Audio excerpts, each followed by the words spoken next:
안녕하십니까, 노덕순입니다. 안녕하십니까, 이승입니다. 네, 오늘은 이제 건축가 시리즈로 두 번째로 토마스 헤더윅에 대해서 한번 이야기를 좀 해보려고 합니다. 요즘에 가장 아주 독특한 건축을 하는 건축가로 유명하고요.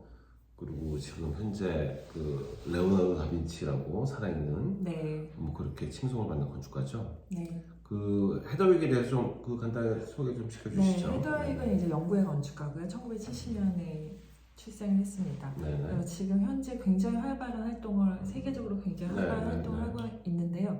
특이하게도 건축을 학교에서 전공을 하지 않았어요.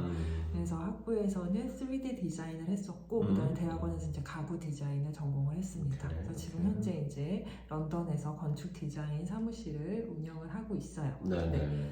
그래서 헤더윅은 사실 되게 화려한 수상 경력을 갖고 있는 실력 있는 디자이너이고요. 가구 디자인뿐만 아니라 이제 런던, 영국에 가면은 영국의 상징이죠. 2층 버스, 빨간색 2층 버스. 그것도 리뉴얼을 했는데 그것도 이제 헤더윅이 디자인을 한 것입니다. 그리고 또 대표적인 이제 건축물들이 굉장히 많아요.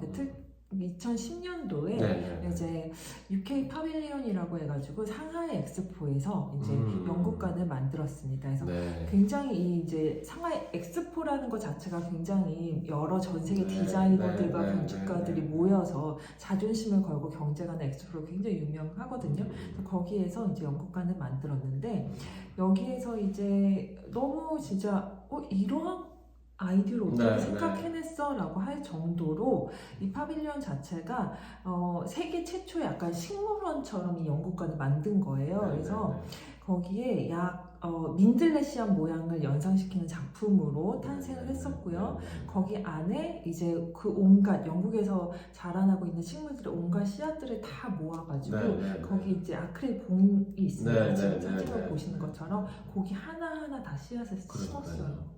사실 그 프로젝트를 제가 처음 보고 사실 아주 굉장한 충격을 받았었습니다. 왜냐하면 건축 외관이 이렇게 이렇게 털이 난 것처럼 맞아요. 그렇게 만들어낸 것은 사실 처음 봤거든요. 저도. 막 움직이고 막 이러잖아요. 바람이 움직이고 그리고 도저히 일반적인 우리가 상식으로는 생각하기 어려운 정도의 그런 엄청난 충격적인 작품이었던 것 같아요. 정말 상상력이 극대화됐다라고 표현할 수밖에 없는 그런 건물이었고요. 또 얼마 전에는 2013년도에 이제 시작을 해서 이제 2018년도에 완공이 되긴 했는데 뉴욕에 이제 베슬이라는 굉장히 유명하죠. 지금 허슨 열즈의 재건축하는 구역에 랜드마크로 지어졌죠. 교수님은 또 되게 잘 아실 것 같은데 그 지역. 그 설명 좀 해주시죠. 어떤 건지. 일단 이제 지금 이제 사진으로 보여지지만 약간 이게 약간 고대 문화유산인 스텝웰이라는 그러한 이제 형태적인 어떤 것들인데 거기에서 영감을 받았습니다. 그래서 굉장히 이 모양 자체가 이제 좀 추상적이고 약간 모호해 보일 수도 있지만 굉장히 이게 이제 전망대 같은 거죠. 이제 뉴욕을 이제 볼 수 있는 전망대인데요. 그러니까 이 사진을 보시면 알겠지만 굉장히 지면에 닿는 면적보다 그 위쪽으로 가면서 면적이 굉장히 커지죠. 그래서 지면에 닿는 면적을 최소화해서 광장을 가로막지 않는 그러한 컨셉을 가지고 있고요. 그렇게 하다 보니까 빛이 이제 사방으로 흘러갈 수 있도록 그렇게 만들었고 그 상부까지 올라가는 데 있어서의 계단과 경사로 이러한 공간을 굉장히 유연하게 만들어 놓은 것이 특징입니다. 그게 허슨열즈 중간에 광장에 그게 만들어졌는데 지금 말씀하신 것처럼 이게 시야를 가리지 않게 다 스리트루 할 수 있는 그런 구조로 만들었다는 게 사실은 굉장히 대단히 혁신적인 것 같아요. 그러면서 그런 형태가 이제 약간 스파이럴로 이렇게 올라가는데 그런 것들이 그냥 단순히 형태가 아니고 이게 사람의 동선화되고 하면서 그것들이 그냥 단순히 어떤 하나의 데코레이션의 폼이 아니고 다 이게 동선화되는 거. 그래서 다 각각의 다른 층에서 360도를 다 전망할 수 있는 아주 인터레스팅한 구조인 것 같습니다. 네. 이 스텝웰은 아까 뭐 인도 뭐 저기 고대 인도에서 온 그런 구조인가요? 네, 인도의 고대 문화 유산에서 그렇습니까? 이제 아니 생긴 게 유래를 찾을 약간 수 있습니다. 도토리 같아서 네. 예, 네, 그렇습니다. 그렇습니다. 그러면 제가 이번에는 좀 다른 프로젝트를 하나 소개시켜 드리려고 하는데요. 네. 최근에 이제 요즘에 이제 일본에 여행들을 많이 가시잖아요. 그렇죠. 그 중에서 이제 사람들이 이제 꼭 가야 되는 코스 중에 하나가 그 아자다부 힐스라는 지역인데요. 네. 네네. 근데 거기가 이제 일본에 굉장히 유명한 모리 부동산에서 또 네. 새롭게 지은 프로젝트예요. 네. 그래서 여기에 어떤 실질적으로 그 정원과 이제 지하 공간 이 모든 거를 이제 마스터 아키텍트로 이제 참여해서 네. 디자인을 다 했는데 네. 사실 사진을 봤을 때는 뭐 저런 거 되게 재밌네. 어떤 혹자는 이게 살바도르 달리의 흐르는 그런 어떤 물체도 있지 않습니까? 흐르는 물체에서 약간 모티브를 가지고 네, 그렇게 왔다. 얘기했다는 얘기도 있어요. 네. 근데 실질적으로 이제 가서 봤을 때 네. 사실 이 사진보다 더 좋았습니다, 사실은. 그래서 그리고 그런 네. 어떤 그런 디테일한 크래프트맨십, 네. 일본 건축의 굉장히 그런 건축 기술들이 굉장히 디테일하잖아요. 네. 사실 그런 거에 너무너무 놀랐죠. 그리고 이렇게 약간 커브드된 그런 구조물 자체가 네. 벽에는 다 대리석을 다 깎아가지고 그거 다 붙였어요. 근데 네. 너무 정교하고 해서 네. 사실 굉장히 좀 아주 인상적이었습니다. 네. 그리고 여기에 어떤 기본적인 어떤 컨셉 중에 하나는 네. 그러니까 수직 정원 도시예요. 그래서 여기서 네. 굉장히 많은 굉장히 많은 힐스가 만들어지고 여기가 다 정원으로 네. 정원화됩니다. 그래서 이게 이제 사실 유기적인 어떤 폼들에 의해서 이게 이제 바깥과 안에 어떤 경계가 모호해지고 하면서 사람들이 그런 정원의 어떤 그런 경험을 네. 지속적으로 할 수 있게끔 그렇게 만들어진 것이 굉장히 특징이고요. 네. 아무래도 그러니까 주변에 지금 굉장히 빌딩들이 많잖아요. 네, 주변에. 네. 그런데 이거는 이제 아까 말씀하셨던 옥상 정원의 개념이 많이 맞습니다. 도입을 됐기 때문에 네, 수직 정원. 네. 그래서 굉장히 그린을 많이 볼 수가 있었어요. 맞아요. 그래서 그러한 점도 정말 뭔가 이제 도시 속에서 뭔가 오아시스를 찾은 것 같은 그렇죠. 약간 그러한 느낌이 많이 들고 맞습니다. 있습니다. 네. 그래서 그렇게 유기적인 형태의 정원 말고도 네. 여기서 이제 있는 모리가 만들어낸 여기 최고급 레지던스도 있고 네. 오피스 빌딩도 있고 하는데 네. 그 중간 사이사이 공간들을 다 엄청나게 아름다운 정원으로 만들었어요. 네. 그래서 항상 거기에는 무슨 전시도 열리고 사람들이 와서 쉬기도 하고 그래서 사실은 생각보다 이 공간들이 너무 좋았어요. 이게 지금 예. 주거 시설인가요? 아니 이게 복합 시설이에요. 복합 시설에서 이제 네.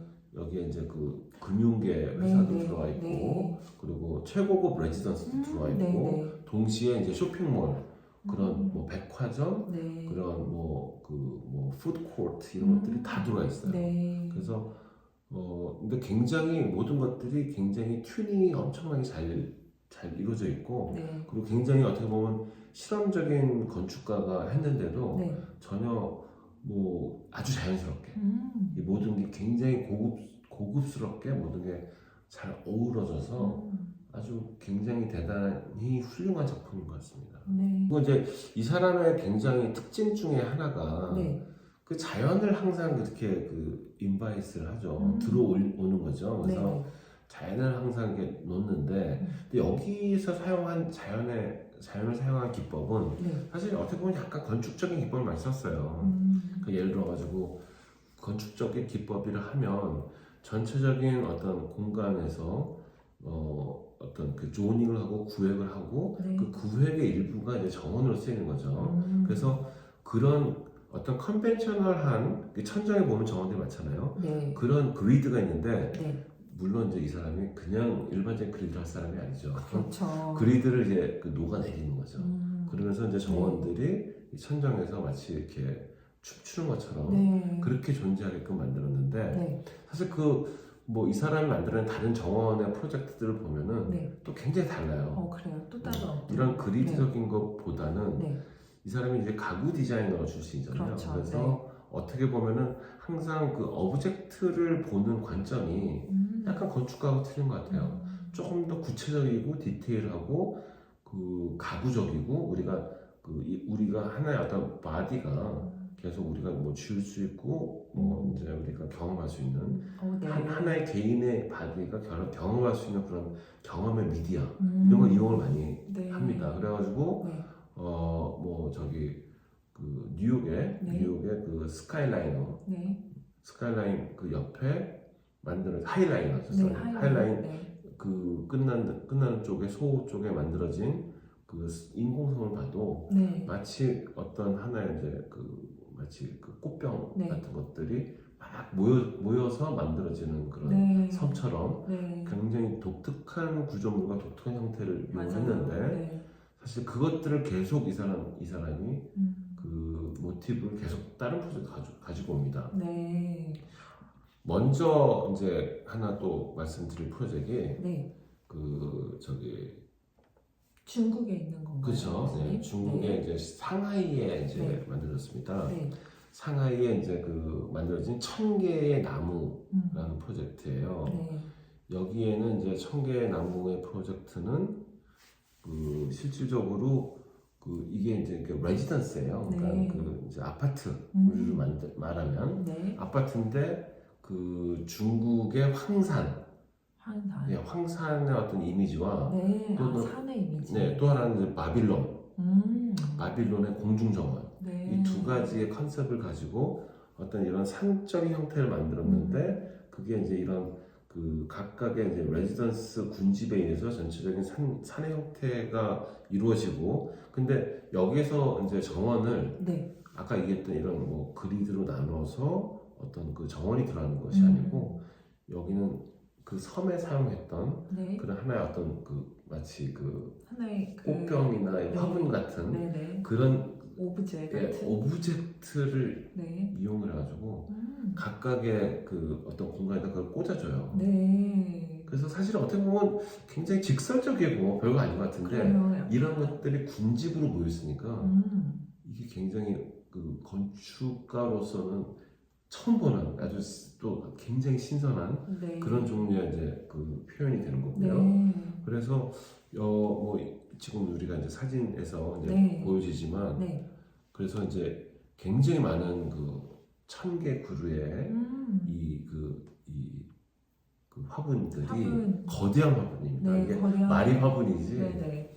거대해서 하나의 어떤 뭐 이게 진짜 하나의 구조물 같은 것들이 네.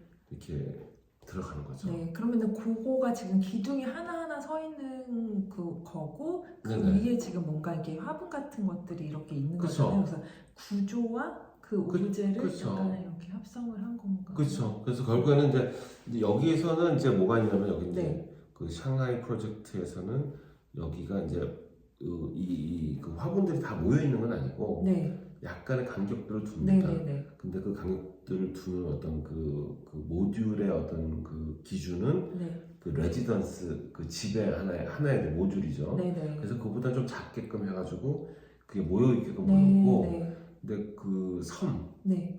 그 뭐 이제 그 저기 뉴욕에 있는 소호에 있는 인공섬 같은 경우는 네.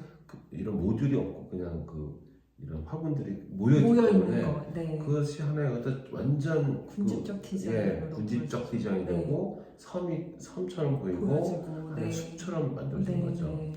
그래서 이 사람이 이제 결국에는 이거를 이제 완성해서 네. 지금 굉장히 좀 그 상하이에서 이제 이슈화되기도 하는데 네.